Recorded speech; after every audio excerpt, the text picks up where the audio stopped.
ಅವ್ರು ಏರ್ಸೋದು ನಾವು ಕಡಿಮೆ ಮಾಡೋದ? ಅವ್ರಿಗೆ ನೀವು ಏನು ಮಾತಾಡೋದೇ ಇಲ್ಲ. ಅವ್ರು ಏರ್ಸಿದ್ರು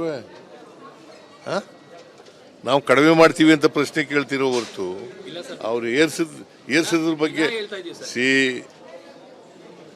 ನರೇಂದ್ರ ಮೋದಿಯವರು ಅಧಿಕಾರಕ್ಕೆ ಬಂದಾಗ ಎಷ್ಟಿತ್ತು? ಮನಮೋಹನ್ ಸಿಂಗ್ರವರು ಎಷ್ಟಿತ್ತು ಪೆಟ್ರೋಲ್ ಬೆಲೆ? 48 ರೂಪಾಯಿ ಪೆಟ್ರೋಲ್ ಬೆಲೆ, ಡೀಸೆಲ್ ಬೆಲೆ 48 ರೂಪಾಯಿ, ಪೆಟ್ರೋಲ್ ಬೆಲೆ 70 ರೂಪಾಯಿ ಇತ್ತು. ಗ್ಯಾಸ್ ಬೆಲೆ ಎಷ್ಟಿತ್ತು?